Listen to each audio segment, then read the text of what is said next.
Hello students, ये compactness का 5वां वीडियो लेक्चर है और ये अंतिम वीडियो लेक्चर है। इस वीडियो लेक्चर के बाद कम्पैक्टनेस जो चैप्टर है वो कंप्लीट हो जाएगा, लेकिन इसके अलावा भी और भी थ्योरम्स आप लोगों को बुक्स में दिखेंगे। तो ऐसे थ्योरम्स, कुछ थ्योरम्स जो छूट रहे हैं उसको खुद से करने का प्रयास करें और इससे क्या होगा, कॉन्फिडेंस भी आएगा और एक टेस्ट भी हो जाएगा कि आप लोगों का कॉन्सेप्ट कैसा है कॉम्पैक्टनेस में इतने वीडियो लेक्चर के बाद। तो बाकी थ्योरम्स आप लोग खुद बना के देखिएगा। तो चलिए इस वीडियो लेक्चर के कंटेंट्स देखते हैं।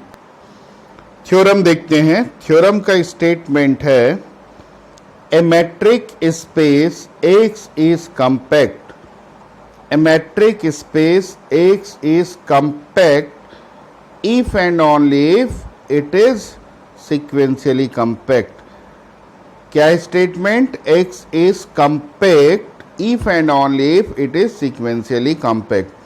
तो हम पहले X को compact मान लेते हैं, फिर उसको क्या प्रूफ कर देंगे? sequentially compact. तो हम सीक्वेंशियली कंपैक्ट डायरेक्ट प्रूफ ना करके जो लास्ट वीडियो लेक्चर का एक थ्योरम था उसका उपयोग करेंगे। हम इसको डायरेक्ट सीक्वेंशियली कंपैक्ट ना प्रूफ करके क्या प्रूफ कर देंगे? X has Bolzano Weierstrass property. तो हमने लास्ट वीडियो लेक्चर में एक थ्योरम देखा था कि अगर कोई सेट सीक्वेंशियली कंपैक्ट होगा, कोई स्पेस, तो it has BWP and if it has BWP then it is sequentially compact। एक थ्योरम हमने ये देखा था, उसी थ्योरम से हम इसको प्रूफ कर रहे हैं। उस थ्योरम के रिजल्ट का उपयोग करके हम इसको डायरेक्ट सीक्वेंशियली कॉम्पैक्ट ना प्रूफ करके क्या प्रूफ कर देंगे? X has BWP, then automatically उस रिजल्ट से, उस थ्योरम के रिजल्ट से क्या हो जाएगा? X is sequentially compact. तो अभी हमारा मेन टारगेट है X हैज BWP, बोल्जानो-वाइसट्राइस प्रॉपर्टी है, प्रूफ करना है। तो बोल्जानो-वाइसट्राइस प्रॉपर्टी क्या होता है कि इसका कोई इनफाइनाइट सबसेट है तो उसका लिमिट पॉइंट होगा। X के जितने भी इनफाइनाइट सबसेट है उन सब का लिमिट पॉइंट एग्जिस्ट करेगा। यही होता है बोल्जानो-वाइसट्राइस प्रॉपर्टी। तो X हैज BWP शो करने के लिए एक इनफाइनाइट सबसेट हम A ले लिए और हमको क्या प्रूफ करना है? A का लिमिट पॉइंट है, ये प्रूफ करना है। तो हम उसका कॉन्ट्रेरी लेके चलते हैं। Suppose A has no limit point in X, A has no limit point in X, मतलब X में इसका लिमिट पॉइंट नहीं, मतलब X का अगर हम कोई भी पॉइंट लें, X का कोई भी पॉइंट लें, वो A का लिमिट पॉइंट नहीं हो सकता। देन फॉर एवरी, और लिमिट पॉइंट किसको बोलते हैं? कोई भी point X, small x, set A का लिमिट पॉइंट कहलाएगा। कब कहलाएगा? जब X के जितने भी नेबरहुड हो, every neighbourhood of X contain at least one point of A other than X। X A का लिमिट पॉइंट कब होता? If every neighborhood of X contain at least one point of A other than X, मतलब X A का limit point कब होगा? जब X का प्रत्येक नेबरहुड A के कम से कम एक बिंदु को रखे X को छोड़कर, ये होता है। तो ये तो लिमिट पॉइंट है नहीं, तो लिमिट पॉइंट नहीं है, इसका मतलब क्या होगा? कम से कम एक नेबरहुड होगा जो इसके किसी भी पॉइंट को नहीं रखता X को छोड़कर। अगर रखेगा तो सिर्फ X को रखेगा, क्योंकि X का स्वयं नेबरहुड है, तो X तो इसका एक पॉइंट हो गए। ठीक है, तो ये लिमिट पॉइंट होता तो सारे नेबरहुड एक पॉइंट को रखता, लेकिन ये लिमिट पॉइंट नहीं है, यानी कम से कम एक नेबरहुड NX ऐसा होगा जो इसके सेट A के कोई भी पॉइंट को नहीं रखेगा अदर देन X। अगर पॉसिबल है तो X को ही रखेगा।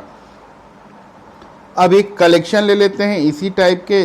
X के जितने भी पॉइंट्स हैं सबके ऐसी नेबरहुड्स जो A के और दूसरे पॉइंट्स को नहीं रखते, ऐसे नेबरहुड्स का कलेक्शन ले लिए। तो जैसे nx स्मॉल x का नेबरहुड है तो इस स्मॉल x को रखेगा। तो x में मान लीजिए एग्जाम्पल के लिए 10 पॉइंट है तो 10 नेबरहुड होगा, हर पॉइंट के लिए एक एक नेबरहुड होगा और वो नेबरहुड उस करस्पॉन्डिंग पॉइंट्स को रखेगा। तो अगर हम nx1 nx2 nx10 का यूनियन ले लें तो सेट x को तो कवर करेगा ही। तो वैसे ही यहाँ पर x में जितने भी पॉइंट्स हैं हर पॉइंट्स का एक एक नेबरहुड है तो उनका यूनियन क्या करेगा, इस कैपिटल X को कवर करेगा। तो एक ओपन कवर हो जाएगा। ये जो नेबरहुड्स का कलेक्शन लिए हैं वो मैट्रिक स्पेस X का एक ओपन कवर हो गया। तो मैट्रिक स्पेस X तो कम्पैक्ट दिया हुआ है और कम्पैक्ट दिया हुआ है मतलब इसके हर ओपन कवर का एक फाइनाइट सब कवर होगा। तो इस ओपन कवर का भी फाइनाइट सब कवर क्या ले लिए, nx1 nx2 nxn, इनका यूनियन x को कवर करेगा।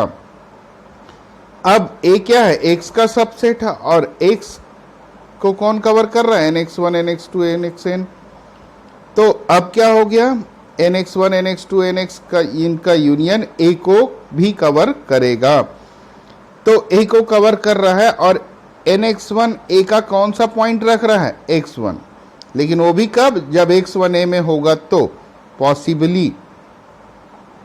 तो मान लीजिए रख रहा है x1 को, इसके एक पॉइंट को, ये x2, तो हर एक नेबरहुड एटमोस्ट 1 पॉइंट को रखेगा a के, एक एक पॉइंट को। तो मैक्सिमम ये कितने पॉइंट्स को रख रहा है, a के n पॉइंट्स को, और ये कवर भी कर दे रहा है, यानी a के सारे पॉइंट्स इस यूनियन में आ रहा है। और ये रख कितने पॉइंट्स को रहा, n। मतलब इससे क्या क्लियर हुआ, a के ये सारे पॉइंट्स को रख रहा है क्योंकि इसको कवर कर रहा है। और कितने पॉइंट्स हैं वो, n पॉइंट्स, मतलब n पॉइंट्स को, अधिक से अधिक इस सेट के n पॉइंट्स को रख रहा है और a को कवर भी कर रहा है। मतलब क्या क्लियर कंक्लूजन निकाल सकते हैं, सेट A फाइनाइट है, सेट A फाइनाइट है, जो कि कॉन्ट्रडिक्शन है। हम यहाँ पर क्या मान लिए थे, A इनफाइनाइट सेट है, A इनफाइनाइट सेट है। तो कॉन्ट्रडिक्शन आ गया। तो क्यों आ गया कॉन्ट्रडिक्शन, क्योंकि हमारा एजम्पशन था कि A का एक भी लिमिट पॉइंट नहीं है X में, तो वो कॉन्ट्रडिक्शन आ गया। इसलिए क्या होगा, hence A must have a limit point in X, इसलिए A का कम से कम एक लिमिट पॉइंट X में होगा। इससे क्या क्लियर हुआ, X के जितने भी इनफाइनाइट सबसेट हैं सबका लिमिट पॉइंट होगा, और सबका लिमिट पॉइंट होगा। This implies that X has BWP। तो थ्योरम का एक पार्ट कंप्लीट होता है। अब कन्वर्सली देखते हैं। Conversely suppose capital X is sequentially compact, ये सिक्वेंशियली कॉम्पैक्ट है, then we have to show that X is compact. तो X को कॉम्पैक्ट प्रूफ करना है तो क्या करना होगा, इसके जितने भी ओपन कवर हैं उन सब का फाइनाइट सब कवर होगा, ये प्रूफ कर देंगे। तो हम एक आर्बिट्रेरी ओपन कवर ले लिए, ये जी लैम्डा का कलेक्शन, तो हमको क्या प्रूफ करना है, इसका एक फाइनाइट सब कवर होगा। अब हम देखते हैं X को सिक्वेंशियली कॉम्पैक्ट माने हैं, और हम लास्ट वीडियो लेक्चर में लिबेक कवरिंग लेमा प्रूफ किए हैं। क्या होता है लिबेक कवरिंग लेमा, कि कोई भी स्पेस अगर सिक्वेंशियली कॉम्पैक्ट है तो उसके हर ओपन कवर का एक लिबेक नंबर होता है। ये लास्ट वीडियो लेक्चर में ही है, देख सकते हैं। तो ये X सिक्वेंशियली कॉम्पैक्ट है, इसलिए क्या होगा, इस ओपन कवर का एक लिबेक नंबर अवश्य होगा। वो लिबेक नंबर हमने यहाँ क्या मान लिया, स्मॉल l, और लिबेक नंबर पॉजिटिव होता है तो स्मॉल l ग्रेटर देन 0। तो साथ ही साथ सिक्वेंशियली कॉम्पैक्ट जो स्पेस होता है वो टोटली बाउंडेड भी होता है, ये भी हमने लास्ट वीडियो लेक्चर में देखा है। तो उस रिजल्ट का भी उपयोग कर दिए। तो दो रिजल्ट हम डायरेक्ट यूज़ कर रहे हैं, क्योंकि एक सिक्वेंशियली कॉम्पैक्ट है तो उसका एक उसके ओपन कवर का लिबेक नंबर होगा, और एक टोटली बाउंडेड भी होगा। तो अब टोटली बाउंडेड है तो इसका मतलब क्या होगा, हर एप्सिलॉन के लिए एक एप्सिलॉन नेट अवश्य होता है। टोटली बाउंडेड का मतलब होता है, क्योंकि एक्स टोटली बाउंडेड है तो हर एप्सिलॉन के लिए एक एप्सिलॉन नेट अवश्य होगा। तो एप्सिलॉन की वैल्यू 1/3 लेना है तो इसके लिए भी एक एप्सिलॉन नेट होगा A1 A2 AN। ये एप्सिलॉन नेट है, माने एप्सिलॉन की वैल्यू 1/3 के लिए ये एप्सिलॉन नेट है। एप्सिलॉन नेट का मतलब है इसके जो मेंबर्स है उसको सेंटर और इसको 1/3 को रेडियस मान के हम ओपन स्फीयर डिफाइन करें, सारे को सेंटर मान के, तो कितने ओपन स्फीयर मिलेंगे, n ओपन स्फीयर, और उन सब का यूनियन x को कवर करता है। ये एप्सिलॉन नेट है इसलिए। तो ऐसा आ गया। तो क्योंकि ये जो ओपन स्फीयर है उसका रेडियस एप्सिलॉन है तो डायमीटर क्या होगा, मैक्सिमम 2 एप्सिलॉन होगा। और एप्सिलॉन को क्या माना, L/3, सॉरी 1/3 नहीं है, एप्सिलॉन यहाँ L/3 है, तो यहाँ L/3 मतलब इस ओपन स्फीयर का डायमीटर L से छोटा, 2L/3 से छोटा है, मतलब L से तो डेफिनेटली छोटा होगा। तो अब लीबेग नंबर का कॉन्सेप्ट क्या होता है कि L अगर ओपन कवर C का लीबेग नंबर है तो क्या होगा, ऐसा कोई भी सबसेट, X का ऐसा कोई भी सबसेट जिसका डायमीटर इस L से छोटा होगा वो इस C के कम से कम एक मेंबर का सबसेट होगा। तो हम क्या देख रहे हैं, X का एक सबसेट ओपन स्फीयर लिए, यहाँ पर तो कई ओपन स्फीयर है, सबका डायमीटर L से छोटा है, तो यहाँ पर जितने भी ओपन स्फीयर है उन सब का डायमीटर L से छोटा है, इसलिए सारे ओपन स्फीयर C के एक एक मेंबर के सबसेट हो जाएंगे।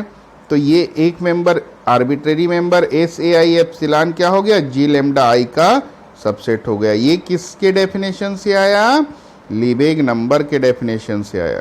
क्लियर हो गया। तो इस कलेक्शन में जितने भी ओपन स्फीयर हैं वो हर ओपन स्फीयर ओपन कवर के एक एक मेंबर का सबसेट हो गया। अब हम ये देखें कि इनका यूनियन ले लें। यहाँ पर n मेंबर्स हैं, SA1 SA2 SAN तक, तो ये भी G लैम्डा 1 G लैम्डा 2, इन सब का यूनियन लें, G lambda 1 G lambda 2 G lambda n का, तो ये किसको कवर करेगा, SA1 epsilon union SA2 epsilon union इसको कवर करे, और ये किसको कवर कर रहा है, x को। तो अल्टीमेटली हम क्या बोल सकते हैं, ये जो union of G lambda I है, I = 1 to n, ये x को कवर करेगा। तो ये फाइनाइट सब कवर हो गया। ये कहाँ के मेंबर्स हैं, ओपन कवर के n मेंबर्स का यूनियन x को कवर कर रहा है, यानी ये क्या हो गया, फाइनाइट सब कवर। तो उस ओपन कवर का फाइनाइट सब कवर मिल गया, मतलब x के हर ओपन कवर का एक फाइनाइट सब कवर यहाँ एग्जिस्ट कर रहा है, हेंस x इज कॉम्पैक्ट। तो ये थ्योरम प्रूफ हो गया। आप लोगों को समझ में आ गया होगा, नहीं आया होगा तो एक बार फिर से वीडियो को फिर से देख लें। अब देखते हैं next theorem. A compact subset of A metric space, A compact subset of A metric space is closed end bounded. Matric space का कोई भी कंपैक्ट सबसेट लें वो क्लोज्ड और बाउंडेड होता है, ये प्रूफ करना है। तो XD को हम क्या मान लिए, एक मैट्रिक स्पेस, और Y उसका कैसा सबसेट है, कंपैक्ट सबसेट है। तो हमको क्या प्रूफ करना है, Y को क्लोज्ड एंड बाउंडेड।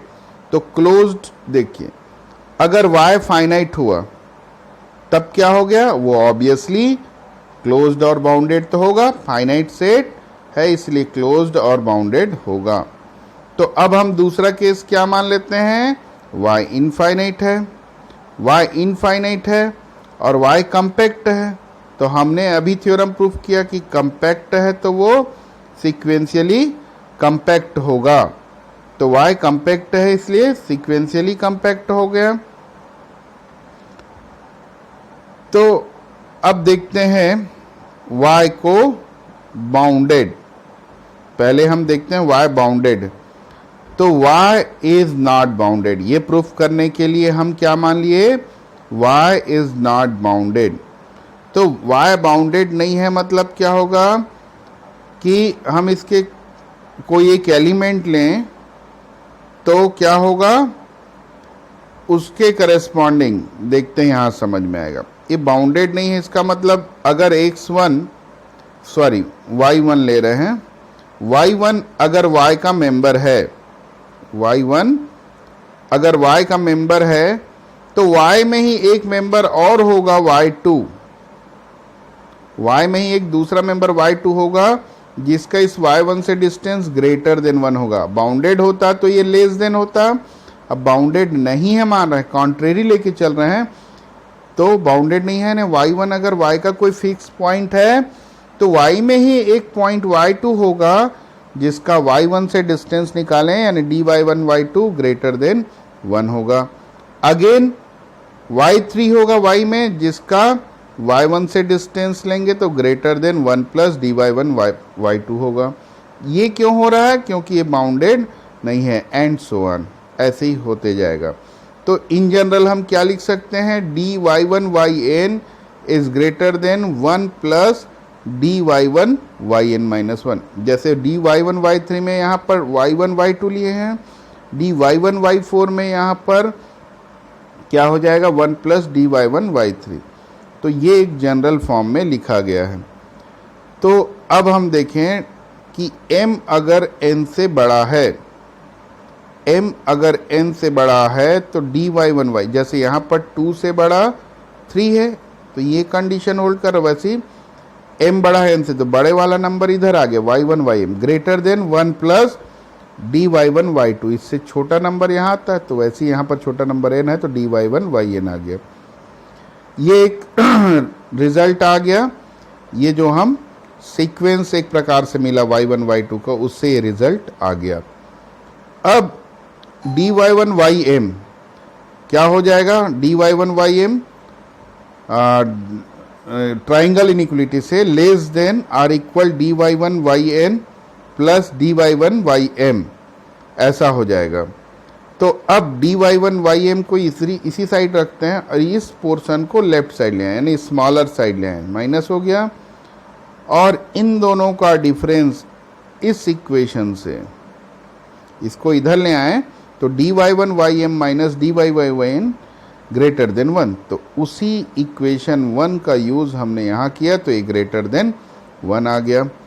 अब इसका मतलब क्या हो गया, हम इसके दो एलिमेंट ले रहे हैं उस सीक्वेंस के, वो उसका डी इमेज ग्रेटर देन 1 आ रहा है। इसका मतलब ये हुआ कि इसका कॉन्वर्जेंट सब सीक्वेंस नहीं है, जबकि हम क्या देख रहे हैं यहाँ पर, ये सीक्वेंशियली कॉम्पैक्ट है, y सीक्वेंशियली कॉम्पैक्ट है तो इसके हर सीक्वेंस का कॉन्वर्जेंट सीक्वेंस होना चाहिए, तो ऐसा नहीं हो रहा है।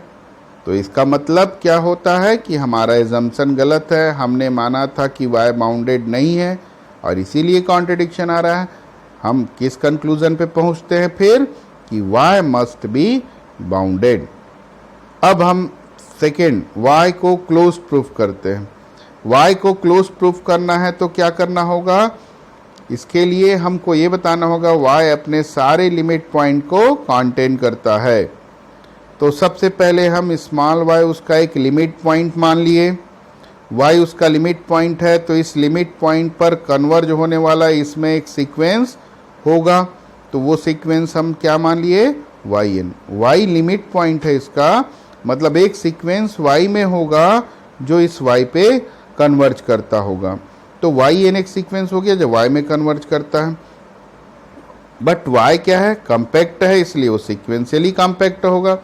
सीक्वेंशियली कॉम्पैक्ट होगा तो इसका जो एक कन्वर्जेंट सब सीक्वेंस होगा, तो क्योंकि ये खुद कन्वर्जेंट है तो इसके जितने भी सब सीक्वेंस होंगे कन्वर्जेंट वो सब y पे कन्वर्ज करेंगे।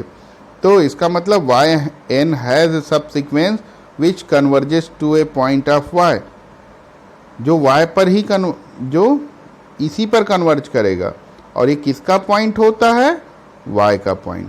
कैसे हुआ, क्योंकि सीक्वेंशियली कॉम्पैक्ट में जो भी सीक्वेंस है उसके जितने भी कन्वर्जेंट सब सीक्वेंस होता है उसकी लिमिट y में होता है, तो इसका जो भी सब सीक्वेंस होगा उसकी लिमिट y ही होगा और इसलिए y किसका मेंबर होगा, y का। क्लियर हुआ। और इससे क्या क्लियर होता है, y क्लोज्ड हो गया क्योंकि वो अपने लिमिट पॉइंट को कंटेन करता है। एक बार फिर से रिपीट कर दो यहाँ पर कि y सीक्वेंशियली कॉम्पैक्ट है, इसलिए इसका जो सीक्वेंस होगा उसका कोई भी कन्वर्जेंट सब सीक्वेंस y पर ही कन्वर्ज करेगा। तो yn स्वयं कन्वर्जेंट है जो y पे कन्वर्ज होता है। इसका मतलब इसके जितने भी कन्वर्जेंट सब सीक्वेंस होंगे वो सब y पर ही कन्वर्ज करेंगे और उसके कन्वर्जेंट सब सीक्वेंस की लिमिट को y कंटेन करता है क्योंकि सीक्वेंशियली कॉम्पैक्ट है, और इसीलिए इस y को भी y कंटेन करेगा। मतलब y अपने लिमिट पॉइंट को कंटेन करता है, इसलिए y क्लोज्ड है। तो इस थ्योरम का भी प्रूफ कंप्लीट हो जाता है। अब देखते हैं नेक्स्ट थ्योरम। इस थ्योरम का स्टेटमेंट क्या है, a metric space is complete a metric space is compact if it is complete and totally bounded. A metric space is compact. A metric space is compact if it is complete and totally bounded. तो अगर compact है तो वो complete और totally bounded होगा, और complete और totally bounded है तो वो कंपैक्ट होगा। ये प्रूफ करना है। तो हम पहले मान लेते हैं XD एक मैट्रिक स्पेस है जो कि कंपैक्ट है। तो हम क्या प्रूफ कर देंगे, X को कंप्लीट और टोटली बाउंडेड। तो सबसे पहले हम कंप्लीट प्रूफ करते हैं। कंप्लीट का मतलब क्या होता है, कौन से स्पेस कंप्लीट कहलाता है, उसका डेफिनेशन होता है कि इसमें जो भी कॉची सीक्वेंस है, इसमें जो भी कॉची सीक्वेंस लें उसकी लिमिट इस X में ही होना चाहिए। इसमें जो भी कॉची सीक्वेंस लें उसकी लिमिट X में ही होना चाहिए, तब X कंप्लीट होता है। तो कंप्लीट प्रूफ करने के लिए हम एक कॉची सीक्वेंस ले लिए X में। अब हम क्या करेंगे, इसकी लिमिट लाएंगे और ये बता देंगे कि इस सीक्वेंस की लिमिट भी X में ही है। अब xn एक सब सीक्वेंस xnk है जो कन्वर्ज करता है x0 पे। क्या है, xn x, इसका एक सब सीक्वेंस होगा कन्वर्जेंट सब सीक्वेंस xnk जो किस पे कन्वर्ज करेगा, x के ही पॉइंट x0 पे। ऐसा क्यों हो रहा है, क्योंकि ये कंपैक्ट है माने है, और कंपैक्ट जो होता है सीक्वेंशियली कॉम्पैक्ट होता है। ये रिजल्ट अपने पास है। तो अब इसका जो सब सीक्वेंस x के पॉइंट पे कन्वर्ज कर रहा है, हम ये प्रूफ कर देंगे कि ये मेन सीक्वेंस जो है xn वो भी इसी पे कन्वर्ज करता। तो क्या प्रूफ हो जाएगा कि इस कॉची सीक्वेंस का लिमिट x0 x में है और इसलिए x कंप्लीट है, प्रूफ हो जाएगा। तो मेन टारगेट अब है कि xn की लिमिट भी x0 ही है। अब कैसे प्रूव करते हैं, देखिए, क्योंकि xn कॉची सीक्वेंस है, तो कॉची सीक्वेंस है तो क्या होगा, for epsilon greater than 0 there exist n naught belongs to capital N such that mn greater than और equal n0 implies dxm xn less than epsilon by 2। अब xn के ये तो हो गया कॉची सीक्वेंस के कारण ये इक्वेशन मिला। अब xn के क्या है, कन्वर्ज करता है x0 पे, कन्वर्ज करता है यानी x0 उसकी लिमिट है, तो लिमिट का डेफिनेशन लगा दिए कि for epsilon greater than 0 there exist k not belongs to n such that dxn के x0 is less than epsilon by 2, जहाँ k greater than or equal k not. ये हो गया, ये दूसरा इक्वेशन आ गया। ये दूसरा इक्वेशन सब सीक्वेंस x0 पे कन्वर्ज करता है, उससे आया। पहला इक्वेशन xn कॉची सीक्वेंस है, उससे आया। अब हम k1 ऐसा चूज करते हैं जो k0 से बड़ा है और इस k1 के करस्पॉन्डिंग nk1 जो है वो n0 से बड़ा है। एक बार फिर से रिपीट कर रहा हूं K1 एक ऐसा इंटीजर चूज करते हैं, एक ऐसा पॉजिटिव इंटीजर चूज करते हैं जो इस K0 से भी बड़ा है, यानी K1 इस कंडीशन को भी सेटिस्फाई करता है और इस K1 के करस्पॉन्डिंग जो NK1 होगा वो N0 से बड़ा होगा, N0 से, मतलब इस कंडीशन को भी सेटिस्फाई करने वाला है NK1। ऐसा K1 हम चूज करते हैं। ऐसा करने से क्या हो जाएगा, क्योंकि NK1 N0 से बड़ा है, NK1 N0 से बड़ा है, तो इसलिए यहाँ पर XM की जगह XNK1 रख दिए, उस कंडीशन को सेटिस्फाई करेगा 1 में। और इक्वेशन नंबर 2 में XNK1 रख दिए, स्पेशल केस ले लिए क्योंकि वो भी K0 से बड़ा है K1, इसलिए K1 भी इस कंडीशन को सेटिस्फाई किया, तो ये 2 इक्वेशन मिल गए। अब फाइनली हमको शो करना है XN की लिमिट X0, उस पे आ जाते हैं DXN X0, ट्राइंगल इनइक्वलिटी लगा दिए, तो DXN X0 less than or equal DXN XNK1 plus DXN K1 X0। ये दोनों ही लेस देन एप्सिलॉन बाई 2 है यहाँ से, लेकिन कंडीशन क्या है, n greater than or equal NK1, यानी प्रूफ हो गया XN की लिमिट क्या है X0। तो मेन सीक्वेंस की लिमिट X0 हो गया, मतलब जो कॉची सीक्वेंस लिए थे उसकी लिमिट X0 हो गया, और X0 यहाँ पर हम किसका एलिमेंट बोले थे, X का, तो जो कॉची सीक्वेंस है X में उसकी लिमिट भी X में है, इसलिए X क्या प्रूफ हो जाएगा, कंप्लीट। अब हम प्रूफ करते हैं X टोटली बाउंडेड है। तो टोटली बाउंडेड के लिए हम पहले X को तो कॉम्पैक्ट माने ही हैं, इसलिए सीक्वेंशियली कॉम्पैक्ट होगा, और सीक्वेंशियली कॉम्पैक्ट क्या होता है, टोटली बाउंडेड होगा। ये थ्योरम हमने प्रूफ कर लिया है। तो इस थ्योरम का एक पार्ट कंप्लीट हो जाता है। हम X को कॉम्पैक्ट माने थे और क्या प्रूफ कर दिए, कंप्लीट और टोटली बाउंडेड। अब हम कन्वर्स पार्ट लेते हैं, इसमें हम मान लेते हैं कि X कंप्लीट और टोटली बाउंडेड है, तो क्या प्रूफ कर देंगे, X को कॉम्पैक्ट प्रूफ कर देंगे। तो कॉम्पैक्ट ना प्रूफ करके यहाँ पर हम क्या प्रूफ कर देंगे, सीक्वेंशियली कॉम्पैक्ट, क्योंकि अगर वो सीक्वेंशियली कॉम्पैक्ट है तो कॉम्पैक्ट तो होता ही है। तो यहाँ पर हम कॉम्पैक्ट डायरेक्ट ना प्रूफ करके सीक्वेंशियली कॉम्पैक्ट प्रूफ करेंगे। इसके लिए हम क्या करेंगे, एक आर्बिट्रेरी सीक्वेंस ले लेंगे और क्या बता देंगे कि इसका जो कन्वर्जेंट सब सीक्वेंस है वो X पे कन्वर्ज करेगा।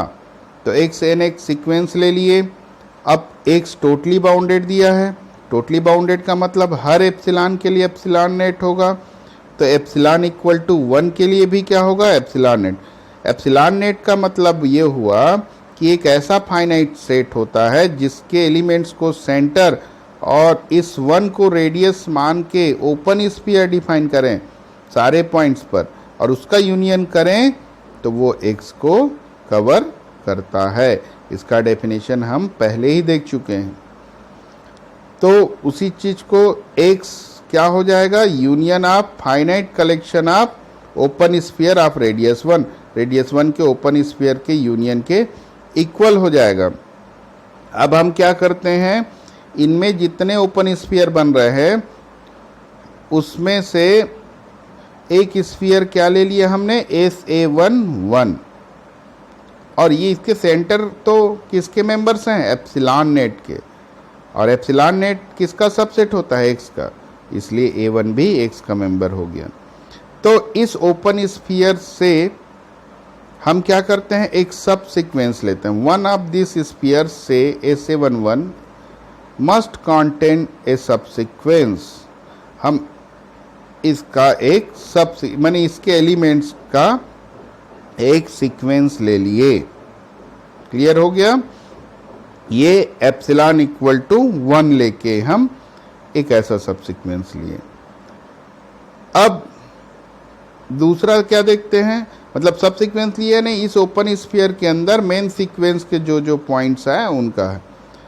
अब distance between any 2 points of S is less then 2, क्योंकि ये किसके मेंबर्स हैं, इस ओपन स्फीयर के, जिसका डायमीटर क्या है 2, डायमीटर 2 है, यानी इस ओपन स्फीयर के अंदर के कोई भी 2 पॉइंट ले लें उनके बीच का डिस्टेंस लेस देन 2 ही होगा। डायमीटर 2 है। तो क्लियर हो गया। इसीलिए बोल रहे हैं कि इनके इस सब सीक्वेंस के कोई भी मेंबर ले लें, उनके बीच का डिस्टेंस क्या होगा, लेस देन 2 होगा। अब आगे बढ़ते हैं। एप्सिलॉन इक्वल टू 1 के लिए हमने ये सब देखा। अब एप्सिलॉन इक्वल टू 1/2 के लिए भी, क्योंकि हर एप्सिलॉन के लिए एप्सिलॉन नेट होगा, टोटली बाउंडेड है। तो फिर हम जो ओपन स्फीयर के अंदर एक सब सीक्वेंस प्राप्त करेंगे, और ये सब सीक्वेंस इस ओपन स्फीयर के अंदर का है।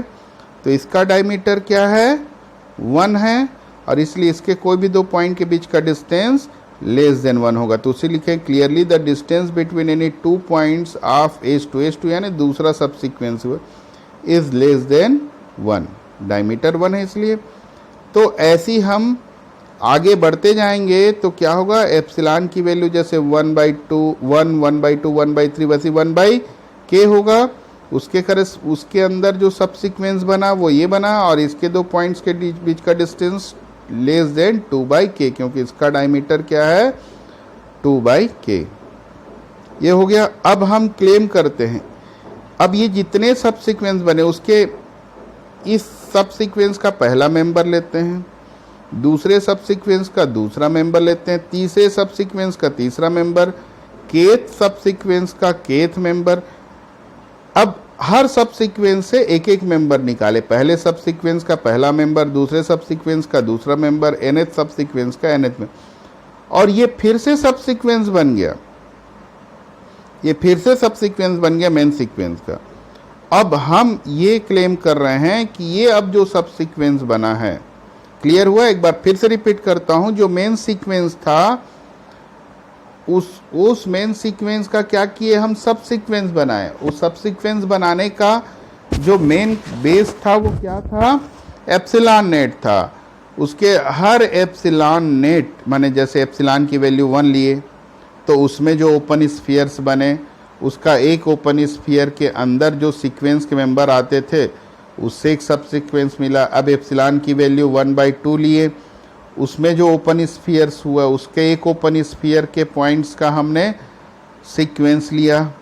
तो ये सब सीक्वेंस के फिर हर एक एक मेंबर्स निकाल के ये नया सब सीक्वेंस बनाया।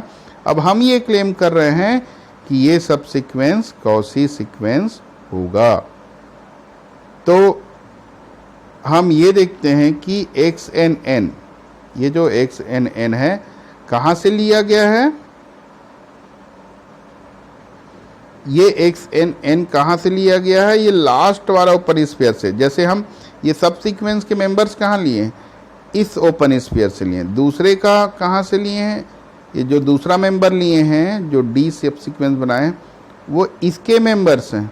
तो वैसे ही ये जो N है, XNN है, वो किसका मेंबर है, SAN 1/n इसका मेंबर है। और ये क्या है, इसका सबसेट है, और ये किसका सबसेट है, ऐसे मतलब SA11 के सारे सबसेट से। तो XNN इसमें भी होगा। अब हम ये देखते हैं एप्सिलॉन ग्रेटर देन 0 के लिए हम N0 n का एलिमेंट लेते हैं, और यहाँ पर 2/n0 लेस देन एप्सिलॉन है, ये ले लेते हैं। तो अब Mn ग्रेटर देन और इक्वल N0 के लिए क्या हो जाएगा, अब ये देख सकते हैं यहाँ पर कि जो 1/, इस ओपन स्फीयर का मेंबर है वो 1/n-1 वाले ओपन स्फीयर का भी मेंबर होगा, और इसका मेंबर 1/n-2 का भी मेंबर होगा। मतलब जो बड़े वाले ओपन, मतलब बड़े नंबर, n बड़ा नंबर है, उस वाले ओपन स्फीयर का मेंबर छोटे वाले के में भी होगा। तो Mn greater than or equal N0। तो N0 में से बड़ा है तो अपने से छोटे वाले में तो है ही, जैसे 1/n में है तो 1/n-1 में है। तो ऐसी XNN किसका मेंबर है, XNN किसका मेंबर है, इसका है, और इसका मेंबर है तो N0 बाद में आ रहा है, छोटा है तो उसमें होगा। वैसे XMM वो भी N0 से बड़ा है, इसलिए भी N0 में होगा। तो यानी दोनों N0 में हो गया, N0 में हो गया। अब इसमें हो गया, इस ओपन स्फीयर में हो गया, तो इनके बीच का डिस्टेंस इसके डायमीटर से छोटा होगा। इसका डायमीटर 2/n0 है, 2/n0 को हम लेस देन एप्सिलॉन माने हैं। इससे क्या क्लियर हो गया, ये कॉची सीक्वेंस हो गया। तो जो हम सब सीक्वेंस कंस्ट्रक्ट किए थे वो कॉची सीक्वेंस मिल गया, एक्स में कॉची सीक्वेंस मिल गया। और एक्स तो कंप्लीट हम मान के चले थे, टोटली बाउंडेड से सब सीक्वेंस मिला। और वो सब सीक्वेंस कैसा है, कॉची सीक्वेंस मिला। और वो कॉची सीक्वेंस है इस, और ये कंप्लीट दिया है। इसका मतलब उस सब सीक्वेंस की लिमिट भी एक्स में ही होगा, क्योंकि एक्स कंप्लीट है।